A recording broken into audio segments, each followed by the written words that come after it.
All right. I think I'm live. What's going on, everybody? Huvi 186 here with a live stream. I'm doing this on my balcony, so pardon the background noise. Let me share this real quick.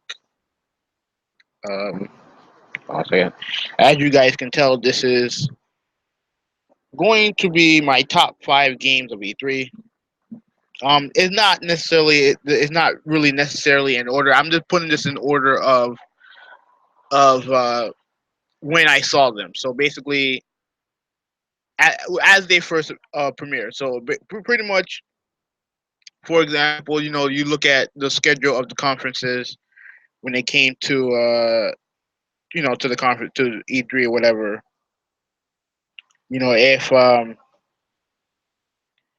for example, if you look at a game from EA, because I believe EA was the first one. So if I saw a game I liked at EA, I'll talk about that first, and then so on and so forth. You know what I mean? So we'll talk about it as I go. And let me just share this real quick.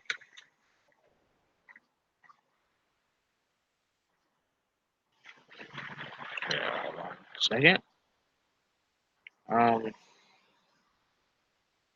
let me share this. Okay, battery life is good enough. Let me uh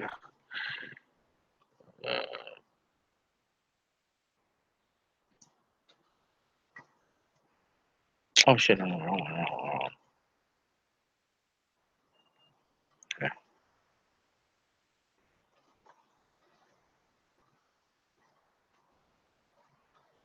All right. Um, shit, I'm not. Okay, there we go. No, no, no, no, that's not it. There you go.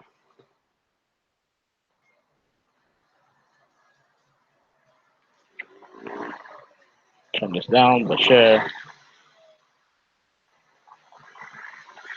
Yeah, give me one moment. I would have done this live stream earlier, but I don't know. Windows started taking a shit on. Well, they didn't take a shit on me, but it was updating, and it kind of like booted me out, and and started updating on me. And at the same time, at my complex, there was a full blown fight that started. I would have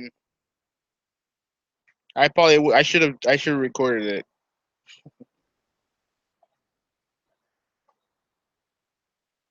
Okay, so this right now I'm almost done sharing this on Twitter. Yeah, follow me on Twitter. Hubi123 is my tag on Twitter if you haven't.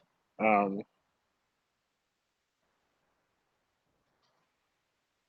14.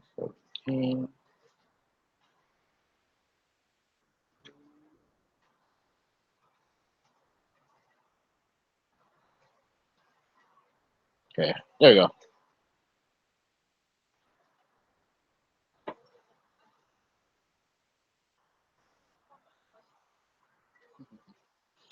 Yeah, man, it's been nuts on Twitter today, man. Like it's been nuts with all the E3 talk. Plus, they just announced McGregor Mayweather is now official, and yeah, okay, I got the thing shared. I'll probably talk about that in the coming weeks about that fight because I have a lot to say about it. But anyway, let's get started. Like I said, like always. Oh shit! All right, my fault. Like always, either whether you watch it live or watch it later on, share, subscribe, share this. I really do appreciate it. Anyways, E3 was it's still going on technically. Right now is just developers, having more time to describe their game to all the outlets. I know my boy Tony. Big shout out to you, Tony. He's I don't want to fuck up this name. I don't want to fuck up his name. I think it's Rodmoth. I think that's how you pronounce it on Twitter. Tony Polanco. Dude's awesome. Dude's got the blue check mark on him. So dude's an awesome dude, man. And I know he was playing. I know he was in line to play the Dragon Ball Z fighting game. We'll definitely be talking about that today. Definitely. Because I'm really excited about that. But anyways, these are the top five games at E3. Um, but E3 in general, like let me before I start, let me start talk about E3 in general. Like E3 in general, I thought was a good show. I thought was good. You know, what I mean, I don't.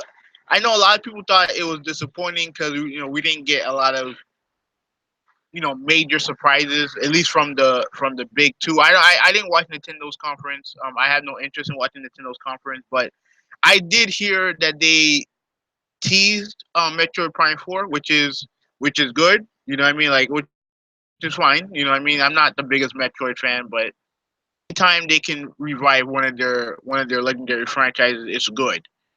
And I heard they had some other cool stuff there too. I know there's a new Kirby game, which I'm down for. I love Kirby. Is actually my favorite Nintendo character. So I'm happy about that. But I didn't watch the conference because in general I'm not a fan of Nintendo. Um, but I guess we didn't really get any surprises from the big two, and I think that disappointed a lot of people. And obviously the EA conference, it is what it is. It is what it is. Every single year is just pretty much the same shit. I don't know about Ubisoft. I know people said that Ubisoft had a really good conference. I haven't seen it because by and large, I'm not like the biggest fan of Ubisoft games, even though I respect the hell out of what they do.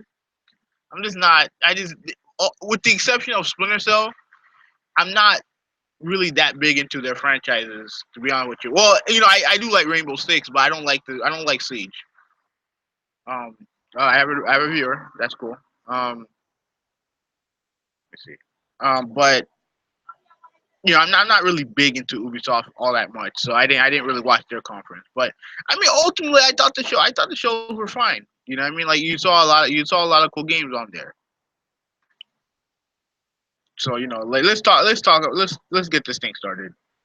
Um, first off, the first game that I saw that interested me was A Way Out. This is from EA. I don't know what is the team behind it? Like officially the team behind it is. Let me see.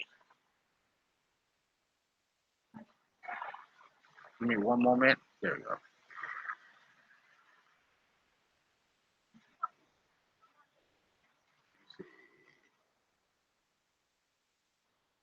Okay.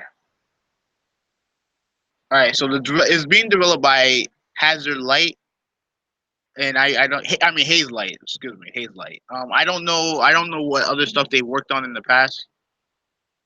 Um, but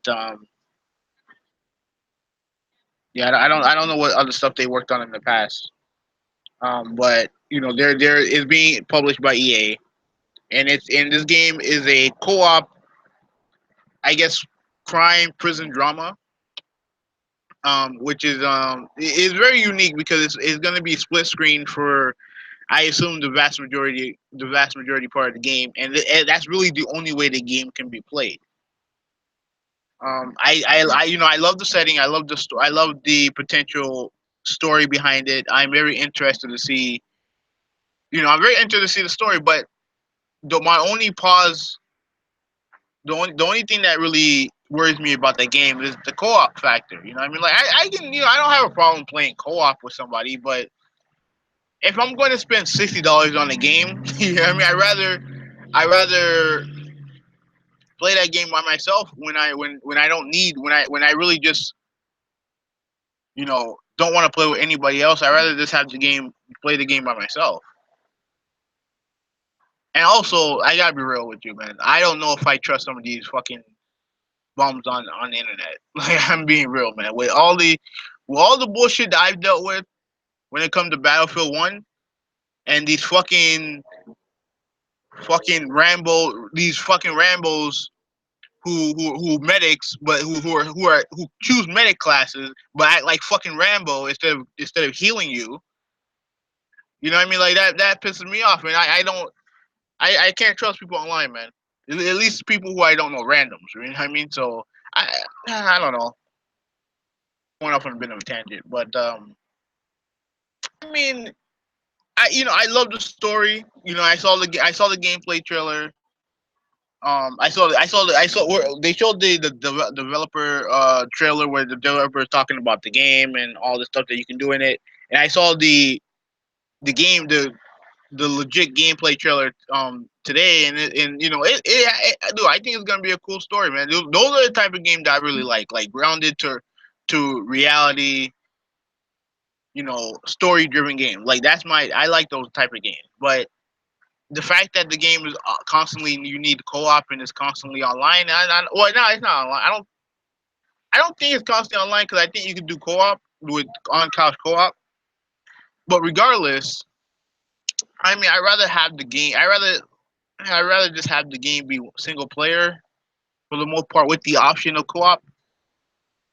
But the game looks cool, man. Like it definitely looks cool. I like the graphics. And the split screen aspect is really cool. Like I really like the split screen aspect of it, where you have one player on in a cutscene and the other player is technically moving, is still moving and stuff like that. That stuff is cool. I like that. But it's just that the reality of it is that you need two people to play the game, and I mean I don't know, man. Like I don't know if it's something that I can fully buy, but the game definitely impressed the shit out of me. So I'm very happy about that. The second game that impressed me, and this is the big one right here. Well, there's two. If I had to pick between five, there are two games that I'm definitely getting day one, and this is one of them. Dragon Ball Z Fighters. This, my friends, is the game that we deserve. The Dragon Ball Z fans, we deserve this type of fighting game. We deserve it, and I'm gonna tell you why.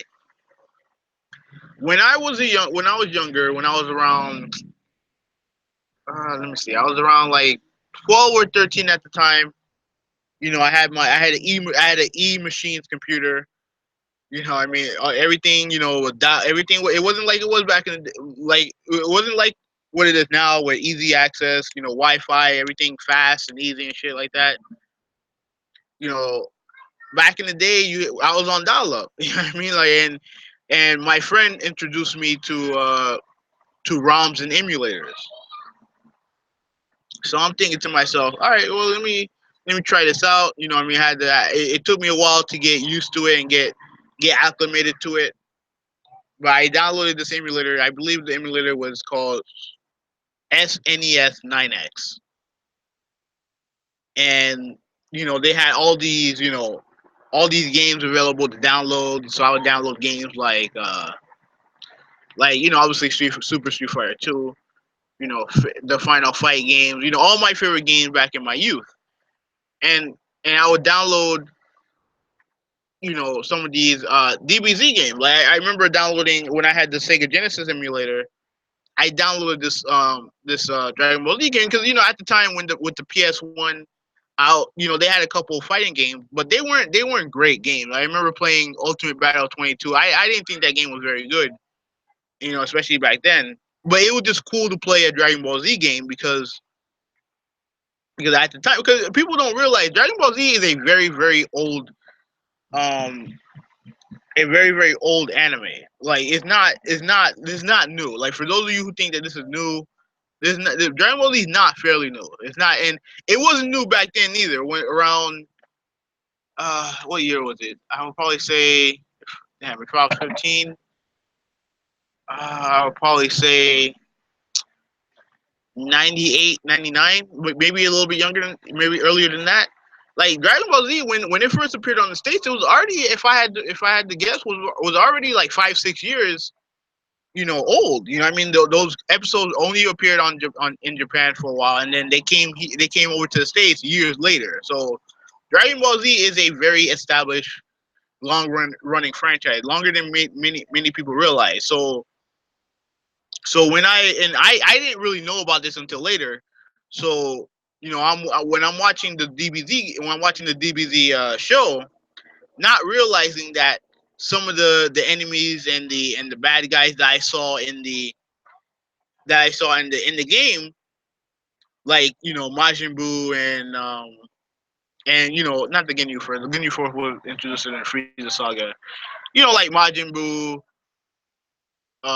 Gotenks, Vegito, all those the fusion, characters. Like I didn't know nothing about those characters. The first time I saw those characters were on we're on yeah we're on we're in the game. I didn't know who they were until the show started coming up in the United States. I didn't know nothing about that. So I would play these Sega Genesis. I played the Sega Genesis game where if you can be on the ground and fly also. And the game wasn't terrible, but it wasn't great. But until my friend told me about this game called Dragon Ball Z Hyper Dimension,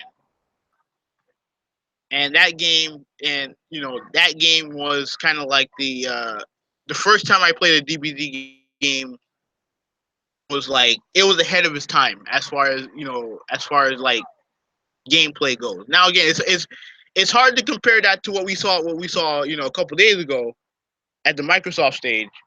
But if you go and download that game, play that game was ahead of its time because it was so unique. Because each character in the game felt very unique. You know what I mean? Like they felt like they felt unique, and it was just fun to play and being able to play as Cell and Goku and put Piccolo and do their moves and stuff like that. It was cool, man. I really loved that game. And to be honest with you, there really was no game that really felt that way until Budokai 3. And Budokai 1 and 2 are not terrible games, but they're not great. But Budokai 3 is fantastic. And they kind of went to Tenkaichi, and from that point on, it just kind of lost me, man. Like I tried Tenkaichi, and that was the first fighting game that I played that had the behind the back perspective. Or at least I know that Super Punch Out had that, but you're not playing somebody else. Like you're only playing against AI. But for Tenkaichi, it had the behind the back perspective, and to me, I just didn't like that. I didn't like it. I didn't like the fact that they tried to make it too much like the DBZ games when you're flying around and you're flying around these environments. It was just something that wasn't for me. But this game right here, Dragon Ball Z Fighters, dude, I'm all about that. 2D, with all these insane combos. I'm watching a couple fights right now. Apparently, it's 3-on-3. I don't know if all of it's 3-on-3. Like all I've seen is videos, so I don't know much information. I don't know much else about it. All I've seen is videos, but apparently it's gonna be it'll have a 3-on-3 mode. The combos look insane. The gameplay looks fucking amazing. The graphics look amazing. I'm really really excited about that game. Really really excited. And the thing that I hope doesn't happen, and because it's the same people who made Guilty Gear who are making this game, and me playing Guilty Gear, I love Guilty Gear. You know what I mean? Like I still have to get Rev 2. I'll get it at some point. There's just so many other games to play and other games that I have to buy. I'll definitely get it at some point. But yeah, but the thing that I don't want to see happen is I don't want to see the community of Dragon Ball Z fanboys, shit on this game because it's intimidating because it's too hard. Because it's too hard.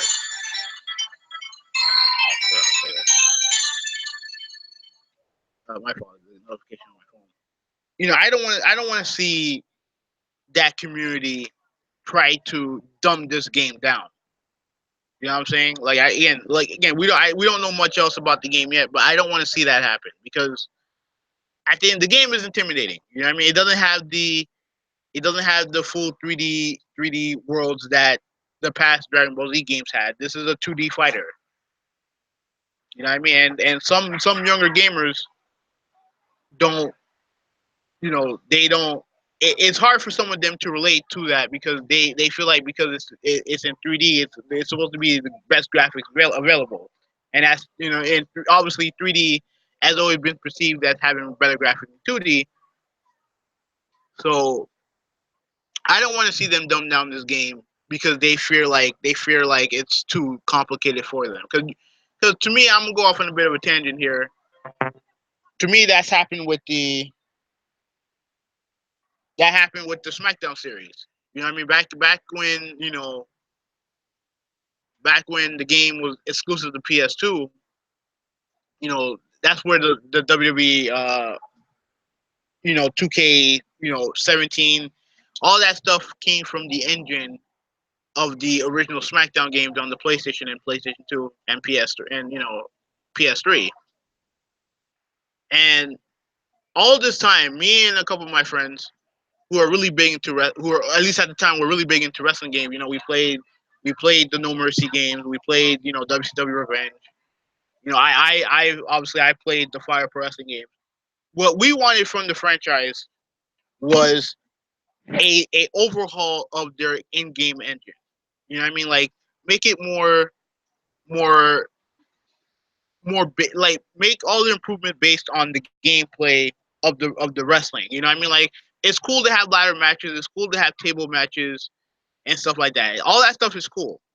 It's cool to have backstage. Cause back then, before they want to brag about this bullshit about the backstage fights in 2017, they had them in the fucking original PlayStation and PS2 games. Don't let them fool you. Backstage fighting is not new. It's not new.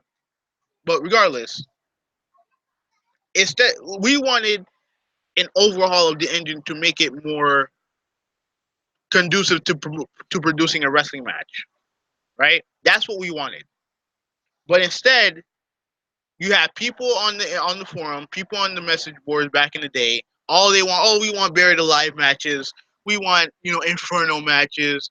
We want all this stupid bullshit that is not going to make the game better.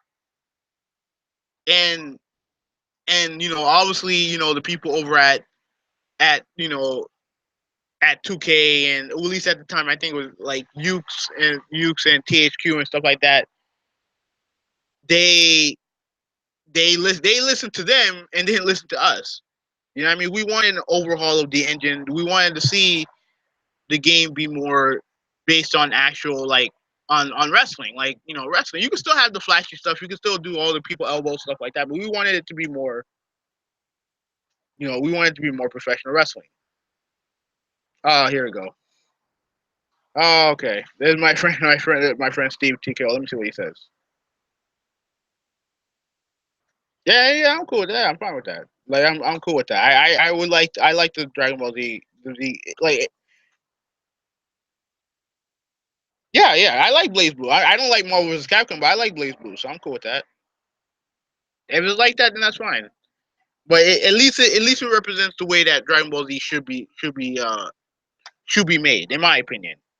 But anyway, back to the whole SmackDown thing, right? So over the years, you know, they they would take these requests from these fans, and they would ask for all these stupid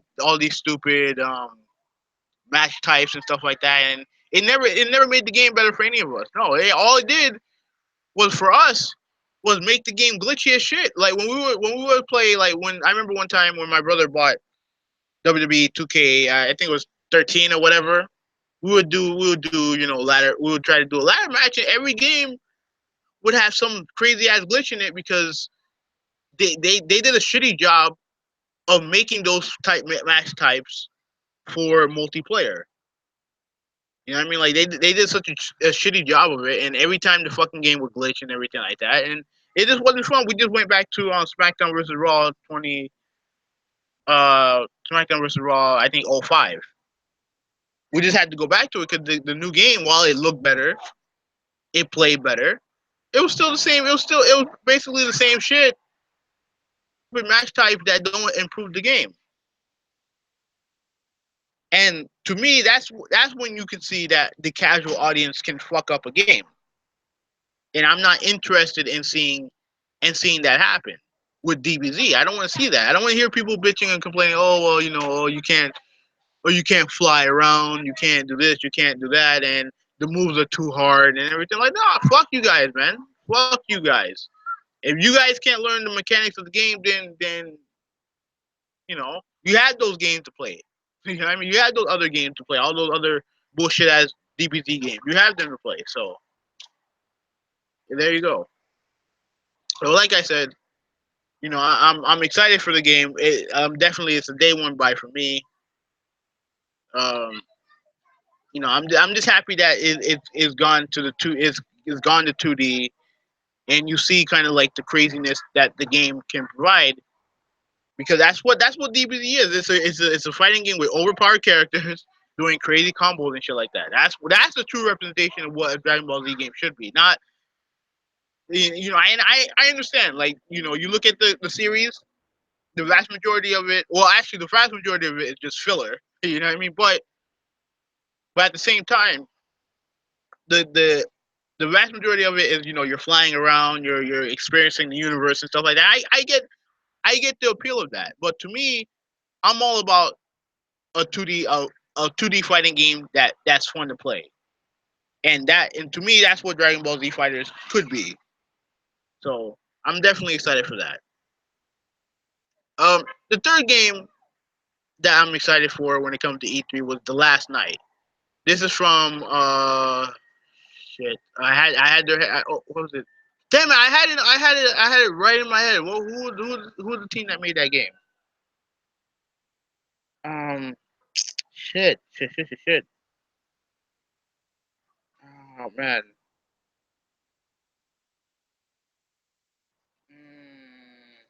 Okay, Odd Tales. Odd Tales, and it's being published by Raw Fury Games. Um, yeah. So I mean, I saw the game at the Microsoft E3 conference, and I mean, the game has so many different influences, at least in my opinion, as visually, that I see so many different influences from other games and movies, right? Like when they first showed the trailer, right? When the thing starts popping in, I'm thinking to myself, you know what that looks like? That kind of reminds me of a stage in Ollie Ollie. You know what I mean? I think it's the Japanese. It was this Japanese stage in the original Ollie Ollie. Kind of like the scenery kind of reminded me of that. You also saw a little bit of definitely I see a little bit of Hotline Miami in it. Um, what else do I see in it? I mean, I see a little bit of Guacamole in it also. With the art style, but when it comes to movies, I see elements of the Total Recall, the Fifth Element with the cab. Yeah, there's so many different influences with the game, and I actually want to see more. I want to see more of what that game's like. 'Cause I love the art style. Like art style like that is what gets me. Like I love the art style. It is a launch exclusive. It'll come out first on the Xbox One, so I'll definitely get it on that. I just love the art style of the game. I mean, I'm interested to see more, to see how the gameplay is in general. There definitely is a very story driven narrative in the game. I doubt it'll have voiceovers, but yeah, like I said, that doesn't bother me.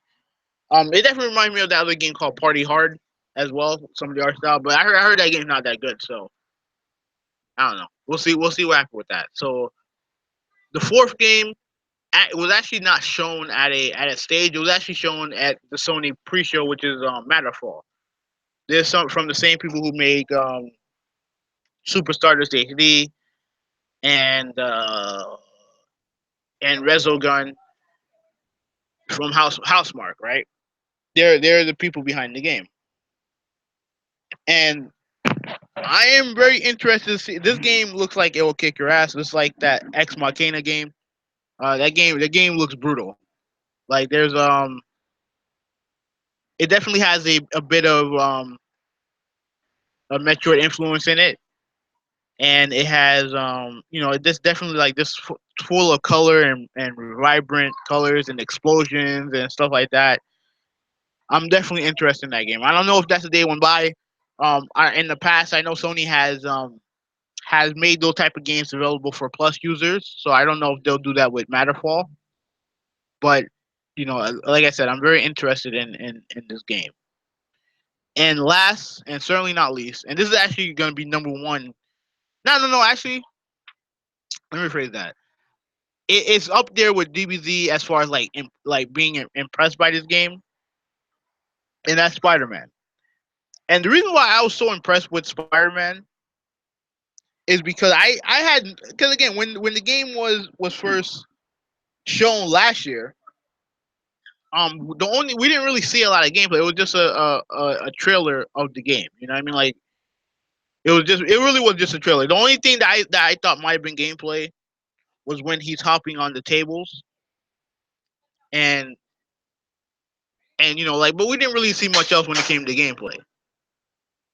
Uh, but with the gameplay trailer that they showed, I really think that, and plus, it's Insomniac, so and I've been a big fan of Sunset Overdrive. I love the traversal in it in that game, and I feel like they did a really good job of the combat, showcasing the combat in that game. Because to me, that's gonna be the most important thing about the game. Because with Sunset Overdrive, like the combat is simplistic. You know what I mean? Like you're just swinging.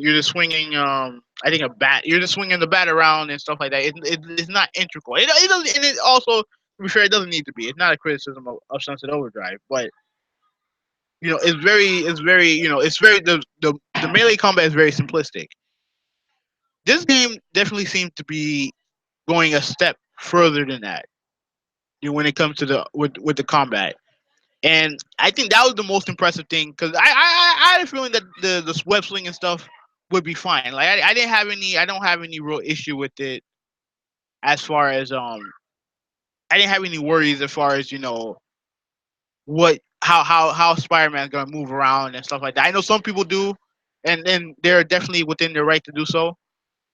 But to me, I didn't have a problem. I didn't have any worries about that. I was worried about the combat because I didn't know how it was gonna be. And I if it's like what we saw at the conference, I was going to I was definitely impressed by it. Like I said, people I know some people have made mention of the quick time events, and like I said, I don't have a huge issue with it because it's very hard to simulate gameplay with some of the stuff that he was doing. It's very hard to do that, and to me, I just think that if the gameplay is good and if the story is good, then the quick time events is not a deal breaker for me. Not even a little bit. But some of the information that they came up with was that it is open world. I think they said there's gonna be open world, and but you can't kill people or nothing like that, which it's fine. Like he's a superhero, you're not supposed to be killing people. I do hope, however, that you can. A part of me would like to troll some of the you know pedestrians down there. Like maybe you can set up web traps to trip them, whatever. Or if you can, let's say if they're holding a phone, you can kind of web sling the phone away from them. I mean, I hope you can do stuff like that, but that's just me. That's me being a jackass. Um, but overall, like it will be open world. They did say that the web slinging is not point to point based. It's gonna be free. I think it's like free flowing web slinging. I think that's how he mentioned it, where you can pretty much swing from anywhere, from pretty much anywhere to do that.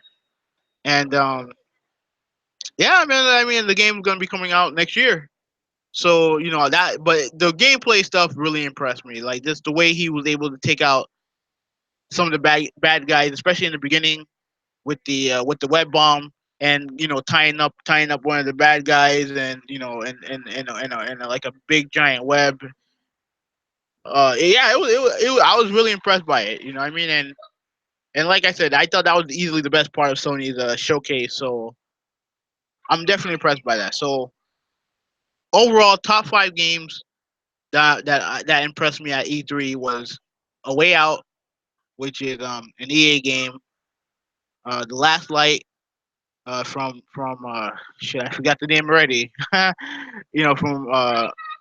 yeah, but The Last Light, Matterfall, Spider-Man, and Dragon Ball Z Fighters. Those are the top five games for me. Um, Let me know what you guys think in the comment section below. I'm gonna go and I'm gonna go chill out. I'm gonna go relax and play some games or whatever. Anyway, this is Huvi 186. I'm out. Thank you guys for watching. Don't forget to share this if you get a chance. I'm out. Peace.